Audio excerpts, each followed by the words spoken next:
welcome to my next video. This one is going to be the X tag, which is so exciting because who doesn't like reminiscing about silly ex-boyfriends? Okay, so I'm going to start off because there are quite a few, so I better hurry up. So, number one, what's the weirdest / funniest / most embarrassing breakup? I would say maybe this one is all three. Basically, I'd been seeing a guy for a few months and things were going really well. Like, he was a really nice guy, he was lovely, but you know, I wasn't too sure. And basically what happened was one day he was round at my house and he basically said, I'm going to leave my toothbrush here because, you know, I stay around all the time and you know, it just makes more sense really. Well, to me that was like, alarm bells, what, you stay around here too much, and like I was like, because I like my space, and that was a bit too far for me. I was like, that's not cool. And so yeah, he was just like, I'm just going to leave this here, and I just thought, no, I can't have this is just moving too quickly. It seems like ridiculous. Some of you guys might be like, it's a necessity and you know, you have to do that, but no, it was just too much for me. So anyway, he left. I pretty much ditched his toothbrush straight into the bin, and then I rang him and I was like, I'm really sorry, but it's not working. And I dumped him, which was really awful of me, I know, but it was just going too quickly. What can I say? Okay, number two, the most awkward bump into your ex moment. I think we all have like this image of, or this thought of when we're going to bump into our exes, and we always think we are going to look so glamorous, and there'll be like a wave machine, not a wave machine, a wind machine like flowing in our hair, and we'll look so beautiful and like just perfect. And you know, there won't be an ounce of sweat on you, or like, I don't know, you'll just look absolutely beautiful, and that guy will look at you and be like, oh my god, oh, I've made such a big mistake, or I miss you so much, and or you can be like, ha, this is why you're not with me anymore. But in actual fact, in reality, it never happens that way, ever. And in fact, it happens how it happened to me. So it's happened a couple of times actually, where the place you meet them is in the gym, and you are not looking your best. In fact, you're looking quite possibly your worst, and your hair is all scraped back because of course you don't want it to get in your face. You're dripping with sweat, you have no makeup on whatsoever, you've probably got some hideous sports bra on so your boobs look really saggy rather than like perky and beautiful, and you've probably got sweat in places that you never thought was possible. For example, your bum, because you've been sat down on like a, I don't know, a cycling machine or something like that, like on a bike, a cycling machine, you know what I mean, a bike, and you've been working out, and yeah, you run into your ex. This has happened to me twice, and I just thought, oh my god, this is just awful. Like, I don't understand why they come to my gym. It's like, go away, go find another one. So on the first occasion, I think I actually was quite good, and I stood there and I chatted for a little while, and I was kind of like, oh, you know, I don't normally look like this. I've just been working out because that's what I do now.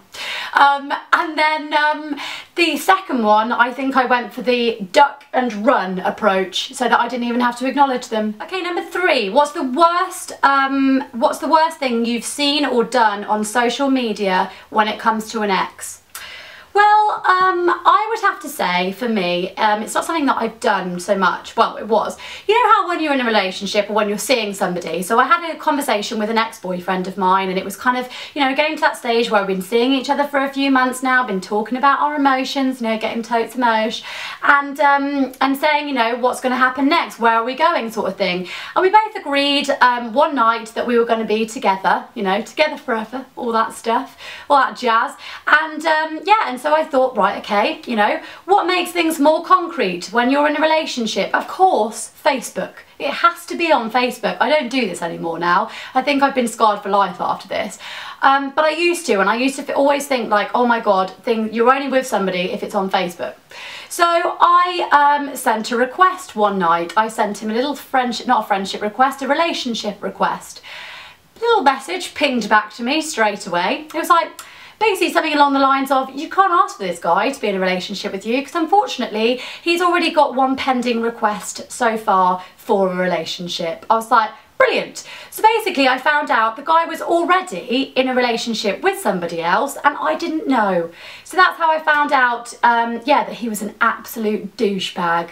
Okay, number 4, what's the quickest and longest time it's ever it's taken you to get over an ex? Okay, so the quickest time it's probably ever taken me to get over an ex was probably when I found out one of my ex-boyfriends was cheating on me, and that was pretty horrible, and it probably took all of about an hour of basically driving back, ringing everybody pretty much in my phone book and saying what a complete and utter douchebag he was. And then the time it took me to obviously then get onto Facebook, delete him, because obviously again Facebook, you know, once he's been deleted, that's it, he's gone. We're talking back in Facebook days when Facebook was like really cool, by the way. So yeah, that was probably about an hour that it took me to get over him, because I just thought, you absolute douche, like why would you do that? It's just, oh, honestly, it really annoys me. So anyway, the longest then that I've probably ever taken to get over somebody was probably the guy that was already in a relationship at the time, and because I put so much into, like, I really fancied him, I genuinely thought that he was such a nice person, we've been dating for like months, so we then were going to make it official, and I think I'd let myself stupidly get really like head over heels for him, and yeah, then it all just got like came crushing down on me, and I think that honestly probably took me about 6 months to get over him, which is a long time actually. Okay, number 5, have you ever had a rebound and how long did it last? I'm not one of these girls that kind of does rebounds. I don't really think I've ever really been like that. But I would say that I've probably got with people after I've been really hurt in a relationship, or I've realised a relationship isn't working, and it's probably been for the wrong reasons. So yeah, in that respect I probably have had a rebound, and the longest was probably about, I don't know, like a year maybe. And it wasn't so much as like, you know, I was just like, oh, screw men or whatever. I'm just, oh, I don't know, it was just one of those things where I was just like, I'm going to get with somebody else, because I think I was probably just lonely at the time, and so I got with this person who actually wasn't my type, he wasn't good for me, he didn't, I don't know, it was a weird relationship, and I stayed with him for about a year and then realised that he was a douche as well. Okay, number 6, what's the most inappropriate experience you've had with an ex in public? This is kind of random, I didn't really know what this was talking about, so I've kind of just gone with my own thing. So I was with a guy when I was younger. I mean, you know, I say like my exes and stuff, you do when you're younger, like you see a lot of people and like, you know, go on dates and that sort of thing, and sometimes you make it official, sometimes you don't, I don't know. But anyway, to me it's the same sort of thing, they're still an ex even if you've seen them. So I was seeing this guy, in fact I don't actually know if we were together, I think we were together.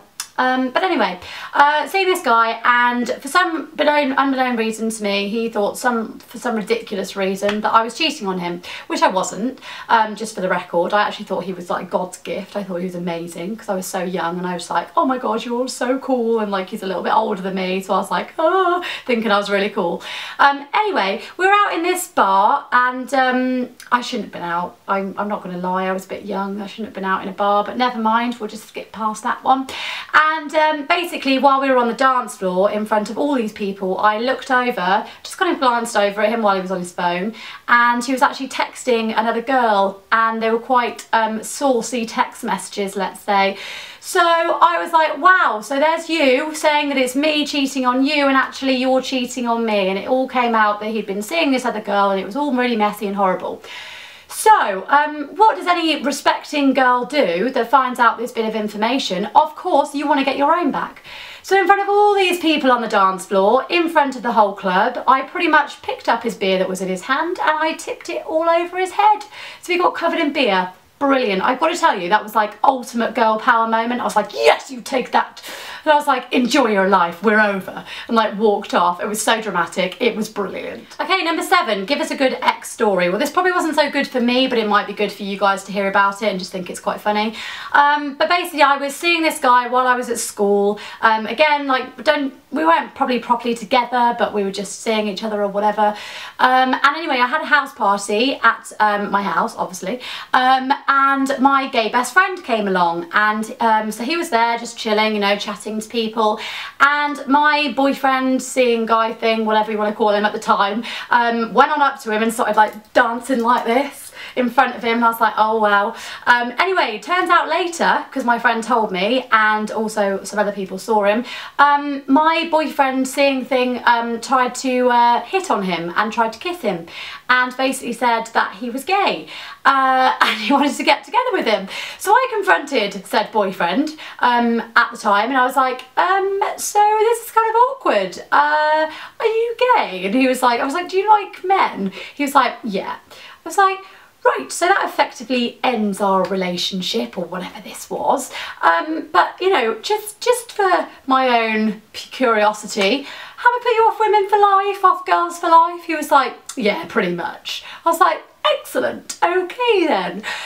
So yeah, that was fun, that was interesting. I probably should have picked up on the fact that when I first of all started seeing him, it was his idea, so he came around to my house and he was like, oh my god, let's watch Bridget Jones's Diary. Oh no, it wasn't, no, it was let's watch Legally Blonde.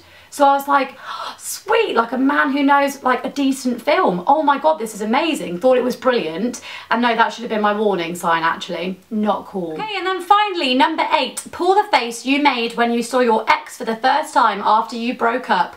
Oh, how awkward. This has happened to me many times. I've either gone for the duck and run, of course, or I've probably been like, or like, looked really scary and then probably gone like this. And just absolutely hidden. That's probably how I've dealt with exes, just looked really odd and then just hid. And that is it, you guys, that is the end of the ex tag. I've really enjoyed doing this tag, which sounds really, really mean. But it's just funny just to laugh about douchebags and how they're so mean to girls. I just don't like it. I don't like it when people cheat and stuff like that. And so, stuff like this, I'm like, yeah, I'm gonna get you back. Obviously I haven't named any names, so it's fine, but yeah, it's all a bit of fun. Anyway, if you guys have got equally bad experiences or like cringe-worthy exes or moments, then write them below. Make me feel better about mine because I would love to hear about them. Know that I'm not alone. And also, I am going to tag my lovely, lovely sister, Talk Becky Talk, to do the exact same tag because I know she's got some really funny stories herself. And to be honest, it might be interesting to see if there's anything that I don't know as well. Sneaky. So I tag you, Becky, to do this tag, and I will see you guys in a few days' time in my next video. Please remember to give this video a massive thumbs up for me, and I will see you lovely people soon. Bye!